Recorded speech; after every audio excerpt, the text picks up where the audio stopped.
আমি আর সোহেল একসাথে কাজ করি।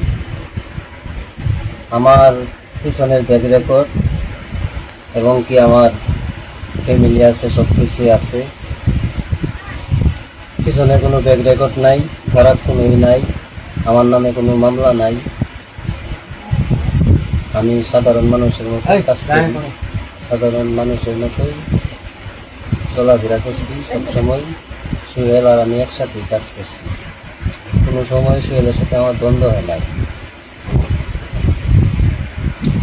সে ঢাকা থেকে আসছে, সে ঢাকা থেকে আসার আগে আমাকে ফোন দিয়েছে। ফোন দেওয়ার পরে আমি তার বাড়িতে গেছি। সে আমার সম্পর্কে ছোট ভাইয়ের শালা, তার সাথে মিল মহব্বত আছে বলে তার বাড়িতে গেছি। বাড়িতে যাইয়া তার সাথে দেখা করছি। দেখা করার পরে তাকে বাড়িতে রেখে আইছি। তারপরে সে বাড়ি থেকে বাজারে যে আসবে এটা আমাকে বলে না। যদি বলতো তাহলে আমি তারে বাজারে নিজে নিয়ে আসতাম, আবার বাড়িতে নিয়ে দিয়ে আসতাম।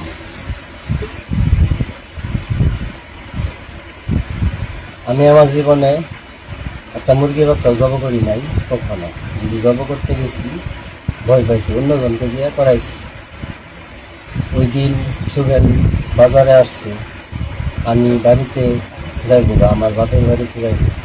যাওয়ার পথে কলেজের ভিতরে হঠাৎ করে আমি একটু শব্দ পাইলাম, কে জানি আল্লাহর নাম লইয়া ডাক দিল। তারপরে আমি কলেজের ভিতরে গেছি। ভিতরে যাই দেখি যে তিনটা লোক আমি একদম সামনাসামনি হয়ে গেছি। সামনাসামনি হয়ে যাওয়ার পরে আমি একজনের হাতে দেখলাম একটা দাও। সে আমারই জ্যাঠাতো ভাই আলামিন, তার সাথে লালু, সেলিম। তারপরে আমি আর ওইখান থেকে ফিরে আসতে পারি নাই, ভীষণ ভয় পাইছি। আমাকে ওরা ধরছে, ধৈরা আমাকে ওইখানে প্রায় 10 মিনিটের মতো বসায় রাখছে। বসায় রাখার পরে আমাকে মেরে ফেলার ভাব, আমাকে কোনোভাবেই ছাড়ে না। আমাকে বলতেছে যে আমরা যা কিছু করছি তুমি কাউকে কিছু বলবা না।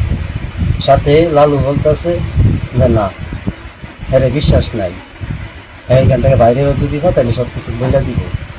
তারে দিয়ে এমন কোনো কাজ করার যেন সেও যেন এটাতে জড়িত থাকে। তারপরে তারা গাথা করছে। গাথা করার পরে আমাকে দিয়া জোর কইরা এই লাশ গাথাতে নামাইছে। আমি নামাইছি। আমি ফোন না করলেও তাদের সাথে আমি জড়িত আছি।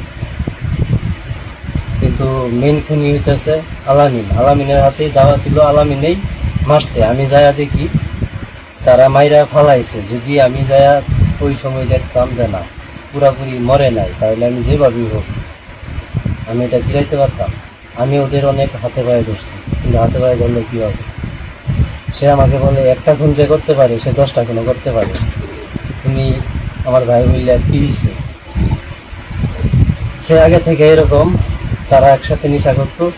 আমি আর সোহেল একসাথে কাজ করতাম, ঠিক আছে, কিন্তু আমরা কখনো একসাথে এরকম কোনো জায়গাতে যাই নাই, যাই নেশা টেশা করি নাই। এখন আমার জন্য সবারই কষ্ট। আমার জন্য বাড়িঘর ভাঙ্গা ফেলাইছে, বাড়িঘরের যা মালটাল আছে সব কিছু লোকজনে নিয়ে গেছে। সবাই আমাকে দোষী ভাবতেছে। সবার কাছে আমার দাবি এটাই যে সবাই চিন্তা ভাবনা করে দেখো, আমি যে ছোট থেকে চলাফেরা করছি মানুষের সাথে, আমার কি ভিতরে কি মহব্বত নাই? আমি কি পারবো একটা মানুষকে এইভাবে দেহ থেকে মাথা আলাদা করতে? কখনো সম্ভব? কখনো সম্ভব না। আমি যে কথা বলতেছি কথায় আমার ভয় লাগতেছে। আর এই কথা বারবার, এই সোহেল যেদিন থেকে নিখোঁজ হয়েছে সেদিন থেকে আমার ভিতরে ভয়। আমি প্রতিদিন মরছি। সে তো আমার কোনো ক্ষতি করে নাই, আমিও তার কোনো ক্ষতি করে নাই। সে আর আমি একসাথে বন্ধুর মতো সবসময় চলাফেরা করছি। এখন আমার জন্য আমার ভাইনচারি, মা বাপ, আমার গোষ্ঠীর লোকজন সবাই কষ্ট করবে, তা তো হয় না। আমি আরও আগে কথা বলে দিতে চাইছিলাম যে এরকম ব্যাপার, কিন্তু বলতে পারি নাই ভয়ে। আমার ফ্যামিলি আছে, আমি থাকি আলাদা এক বাড়িতে।